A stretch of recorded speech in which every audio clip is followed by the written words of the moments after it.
It is Plastic Free July. That's actually a thing. It's actually started by an Australian entity, but there's a couple of other organizations that follow it. And so basically for the whole month, you try and go as plastic free as possible. So not always easy, and especially with COVID-19, that's made things extremely tricky with single use, and I'm seeing so many disposable masks, it makes me want to cry. So yeah, making it very, very tricky. So I'll kick off because I know we're trying to do this over lunchtime and we are a little bit tight on time. So let me share the screen. Hopefully this is going to work. Okay. So my mantra, if anyone else hasn't seen it before, is I cannot do everything, but I can do something. So every little bit helps that you can do to reduce the pollution problem with plastic. So what we do is we work with businesses to start on the sustainability journey through talks, workshops, and strategy.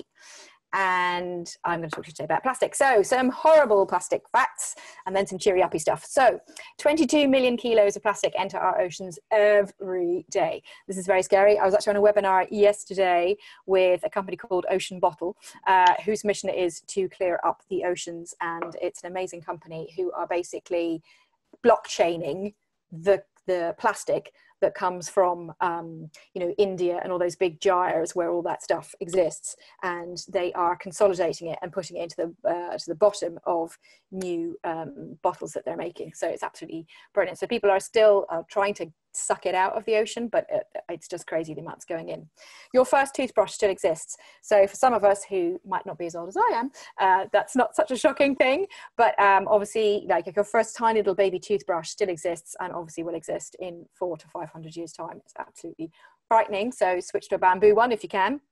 And then the most scary thing about plastic production is that if it's not curbed, it'll be responsible for the emissions of 56 gigatons of CO2, which is actually 10 to 13% of our entire budget. So we have a budget that we're supposed to be trying to limit the 1.5 degrees warming of the earth. And if we carry on at the rate of plastic production, that is because it's produced with fossil fuels, is going to contribute 10 to 13% of our entire budget for the next kind of 20 or 30 years. So we really need to crack on and produce less plastic. And also, I don't know how many people know this, but if, you know, the likes of ExxonMobil and BP and all those kind of guys are seeing, oh my God, people are going to stop using petrol eventually. And so what they're doing is they're really ramping up their production of plastic instead, which is just quite scary. So we really need to be thinking about turning the tap off and stop using plastic where we can. So what we're going to be doing today is we're going to be looking at maybe doing a waste audit, packaging, your water bottle and reusable cup. I mean, it's not rocket science and it's same old, but you might be interested to hear some tips there. Lunchtime, what you can do about that, shopping, clothing, and then just a couple of resources at the end. So you can see there in the picture all the things that you can switch out your plastic that you may already use for. So one of the first things you can do, and I don't know if you can see that horrendous picture there, is of me several years ago doing a waste audit. So this is how to kind of get yourself into the space of like, okay, what am I actually doing? Where is my plastic coming from? Where am I using the most plastic? So what you need to do is get really icky, put a pair of gloves on and empty your bins. Sounds absolutely shocking, but you can see there, like, for example, there's actually like tissue and stuff like that. That can actually go in the compost bin. That doesn't even need to go in your regular bin as well.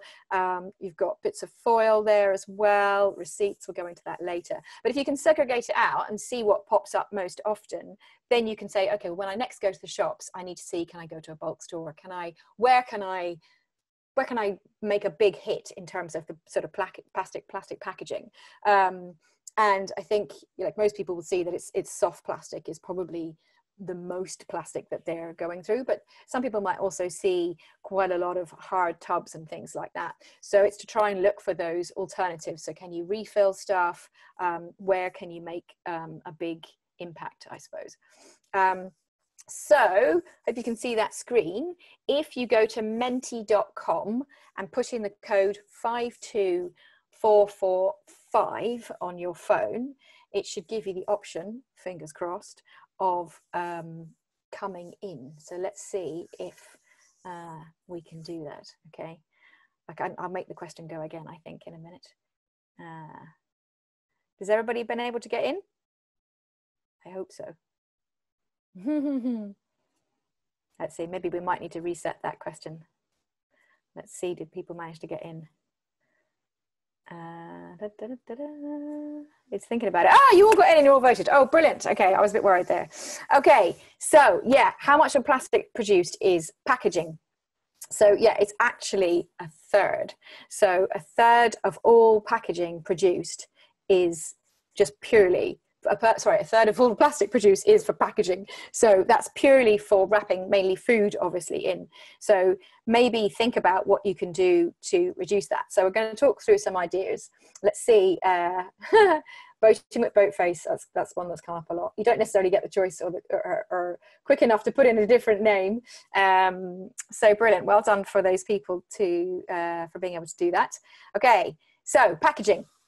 I don't know if anyone's heard of this, but there are bulk and zero waste stores where you can fill up your own containers. So within Dublin, there are quite a lot of options. There is an Australian franchise that's come in, actually, which is actually called, like, it's bulk food packaging, and it's in Rathmines. Pedder of Small Changes, he does a lot of refills. You can go to Dundrum and the good neighbour there, Jess, will fill your stuff. Pat in Reusey out in Blackrock, she also has a small amount of minimal waste grocery stuff. So minimal waste grocery, also Jen, she will actually bring your stuff to you. So you give all her jars to her, and she will bring them back full. So I'm actually just going to switch out of this now because I have a little video to show you, which is actually from Plastic Free July, which is all about some simple swaps for cling film. So let me just bring that back and play that.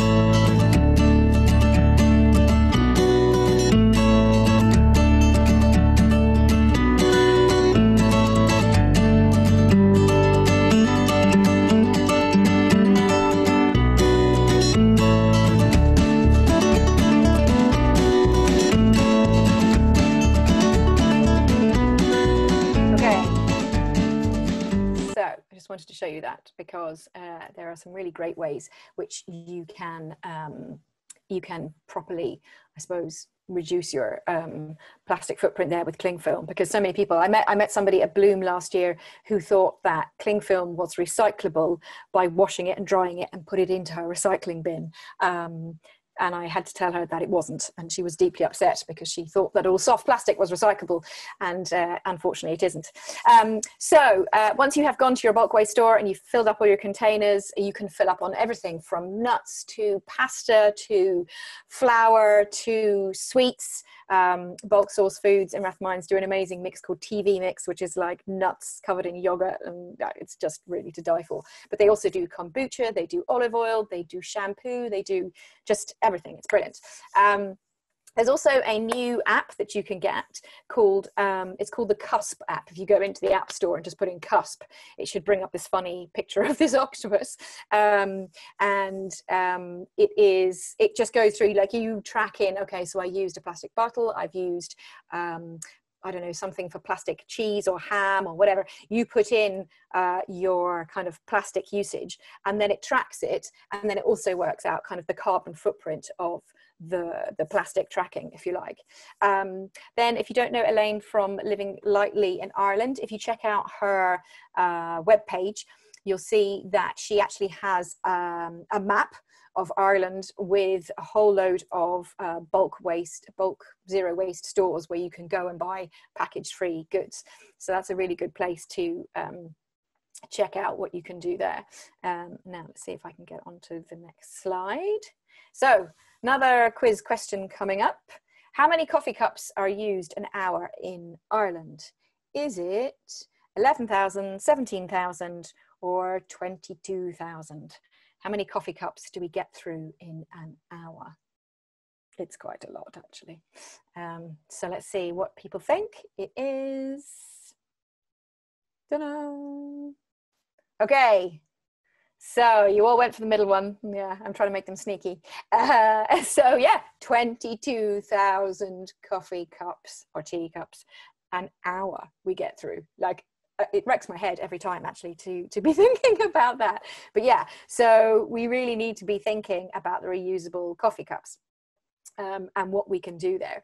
So let's see how our leaderboard is going. Oh, we've got some new people in.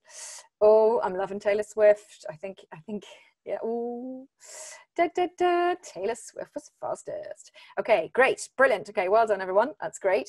So on to the water bottles and reusable cups. And that's why I brought it up, because everyone's like, yeah, my reusable cup and my water bottle, I've got it all, blah, blah, blah. But if you don't actually use it, it's no good to anyone. So with COVID-19, obviously, there are a lot of places that say, no, we're not going to take your reusable cup, da, da, da. What I say to them is, all you need to do is check out the Cloud Picker video. They have, Cloud Picker Coffee have created a little video about how basically the baristas can take reusable cups without touching them and make a lovely cup of coffee, and you can get it back and nobody has to touch anything. And yeah, it's just amazing. It's not rocket science, just involves a little kind of shelf. And yeah, so next time you go in and somebody says, oh, I'm sorry, we can't take them, COVID, you know, it's terrible, da da da, say, no, have you seen the Cloud Picker video?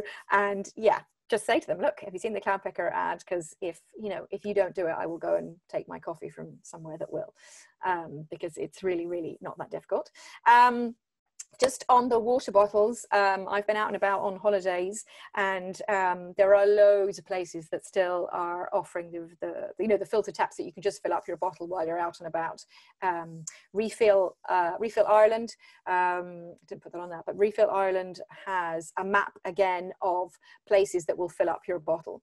So you can just take your bottle into the shop, or where they've actually got them, you know what I mean, in the street where you can just push it. I was actually on the Waterford Greenway doing a cycle, and they actually even had a water refill place halfway along the Greenway, which is just fabulous and so great to see. I've put avoid compostable if possible, because basically if you use your compostable cup, I think 9 times out of 10 people think that it's recyclable, so they put it in the recycling bin, when actually it needs to go in the brown bin, because that's where it's going to compost. So, and also, if you're going to put it in your own compost bin, it really does need 65, 70 degrees of heat to be able to fully biodegrade. So it really needs to be in a proper compost situation. We don't have too many of those around Ireland. So I'm not a fan of all these compostable things, because I just think it's another form of disposable, and we should really be reusing. So on to the next slide. So lunchtime, it is a bit tricky when you're back in the office. I mean, I think everybody for the last 3 or 4 months has been used to, you know, eating at home over lunchtime, and sure, there was no waste because you didn't need to package it up. You just went down and made your sandwich. But if you can, it's about bringing your own, I suppose. I've yet to get a reply from Chopped as to whether they are accepting their own containers anymore. Chopped were one of the places that, you know, they even had their own boxes where you could bring them. Cutlery, I know, again, when you have in-house canteens and stuff, I know people have slipped back to disposables again because of COVID. But I suppose something that I do is I have a little pouch, and I have my my spork or my little cutlery or whatever in the pouch, and I put it in my drawer at work, and then I don't need to use the disposable cutlery for any reason. And then just jam jars. I don't know if there's anybody here already on a kind of zero waste journey, but jam jars are just the most brilliant, like, reusable thing that you don't really have to pay money for, because you're probably already using them in jam or coffee or whatever it might be. And to make it look like your pretty zero waste, beautiful cupboard, you just put a little bit of olive oil. You know when you're taking the label off and it's really sticky and you're like, oh no, now it looks really ugly. What you do is you just get a little bit of olive oil and then a little bit of baking powder, and you kind of rub the two together, and it acts like a little kind of catalyst. And that gets the sticky label off, and it makes your jam jars look beautiful and fully, you know, zero waste cupboard. So next question. So let's see if we can make it work. 40% of plastic has become rubbish within, is it a week, a month, or 3 months? How long does it take for plastic to become rubbish? I.e., like, it's just something that's like pretty much single use, or we'll use it for a bit and then we don't use it anymore. So what's the answer to that? Let's see.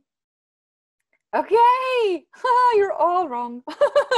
Okay, so a week, yeah. I mean, obviously with plastic packaging, it's probably a week, but they reckon that it's about a month is about the time when, like, you know, the plastic pots or whatever it is. I suppose it depends on the time, you know, what you're using it for. Is it for the fridge? Is it for the cupboards, or where's it for? So yeah, it's quite shocking how quickly plastic is just discarded. So oh, leaderboard didn't change there for some reason. Okay, let's crack on to the next slide. Okay, so shopping. I suppose shopping is a tricky one as well. Really, people think of bringing their own bags to the supermarket because we're well used in Ireland to bringing our own bags for, like, since the plastic bag levy was introduced. So it's not rocket science. But if you go to Dundrum, for example, and you're buying clothes, do you think about bringing your own bags?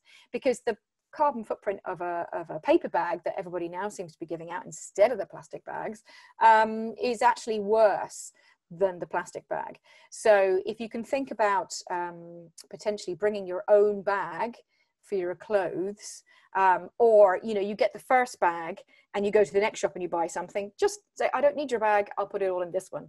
I know people want, you know, you to be walking around Dundrum or wherever with, like, all of their labels, etc. But really, it's just not necessary. Say no to receipts. I don't know how many people know how much plastic there is, harmful plastic in receipts. Like, as soon as you touch the plastic on receipts, it's actually very nearly carcinogenic. Like, there have been surveys done which say the plastic in receipts is carcinogenic. So I don't want to scare anybody, but, like, yeah, if the less you can touch receipts, the better. And so a lot of places you go, like health food shops or whatever, their receipts are paper, or, you know, you go into like JD Sports and they say, you know, can I take your email address and email you the receipt? Perfect, thank you very much. I don't need to touch it. Yay, COVID. I don't need to be exposed to plastic. Yay. And I still have a record of it. Household refills. So when you're shopping and you are doing your grocery shopping, and you're thinking about your, let's say, washing powder or your shampoo or whatever, it's back to the bulk source food kind of zero waste shops, because I don't have one here, but you if you have shampoo bottles, if you have fabric softener, all those kind of things, you can just take it up to the dispenser, and you can fill up your bottles, your own bottles, with pretty much anything you like, and that's a really easy way to cut down. Or I don't know if anyone's used shampoo bars. I know some people have had kind of mixed kind of results with them. Check out Minimal Waste Grocery, because they have palm-free Irish soaps, which are brilliant, and beauty cubes as well. And then make your own. I mean, there are so many recipes. Now, not everybody has time to start dilly-dallying with vinegar and water and bicarbonate of soda, but honestly, it's really easy, and there are so many recipes out there for making your own. It's a bit of a no-brainer. And vinegar and lemon are just brilliant cleaning methods. So let's see if we can get one. I think this is the last quiz question. So it's all about microfibers, because we were talking about clothing there. So is it 10,000 fibers that it sheds, 125,000, or 250,000 microfibers? So what do we think? It is.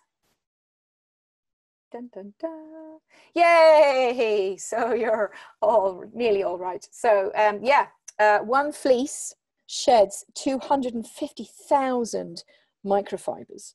Like, it's like mind-boggling how much. I mean, the fleeces are particularly bad because they're made of polyester, obviously.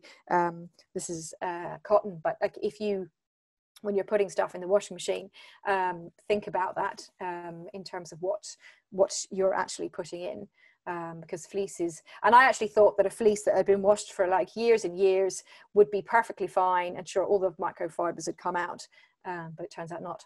Yay, Tiger Baby, you are the winner of our quiz. Well done, congratulations. It's great to see some people who know a little bit already about the environment and stuff. So, okay, going on to the last one or two more slides.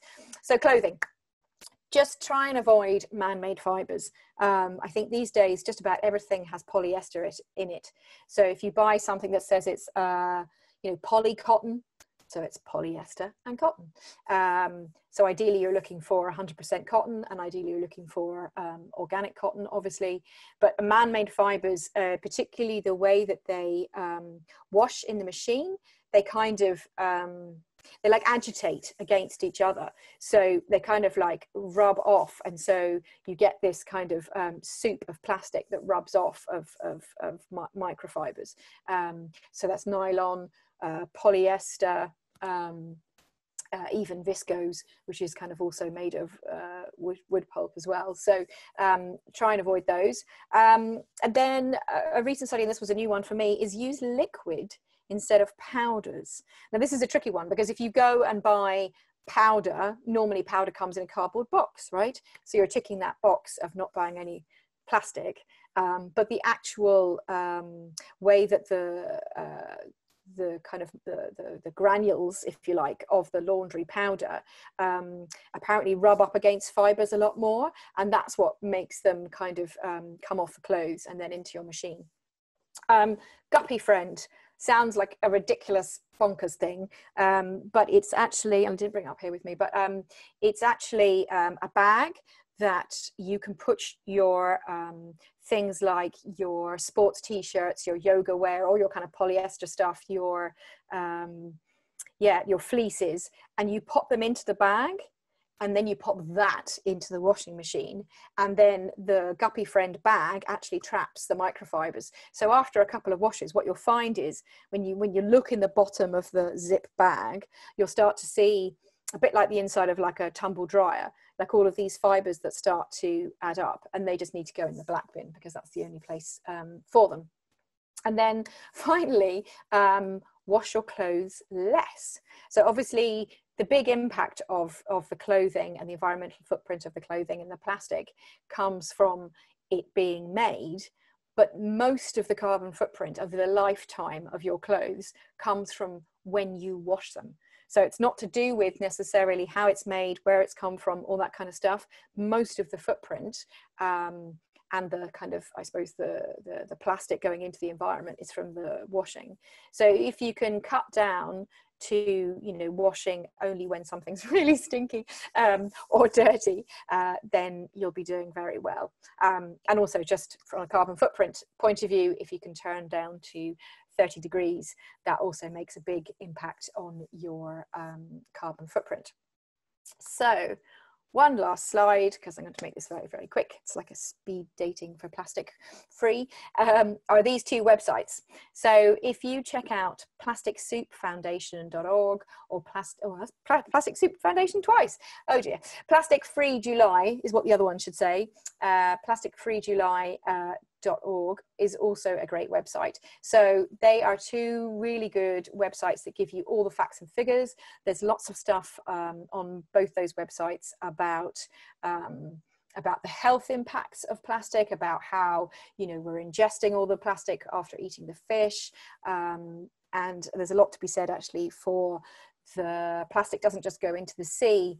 Plastic is also going into the land and into our food. If you think about plastic tires and tractor tires and things like that, there's so much plastic just in the land that gets back into the food chain before any of it's even washed out to sea. So those two are really great. Sorry about that, should be Plastic Free July, but those are two really good websites to look up.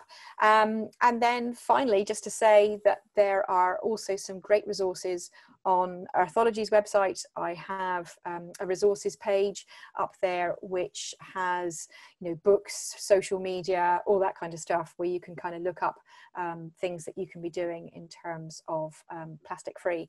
But those are our top tips for this month. And if you need any more help or advice, just give us a shout. As I said, what we do mostly is we go into businesses And we talk them through what they can do in terms of their business, what they can be doing about plastic free, what they can be doing about the environment, what they can be doing about carbon footprints. And we're happy to talk to anybody who wants to make a difference and see changes, I suppose, happening in their workplace. So thanks very much, guys, for your time and attention.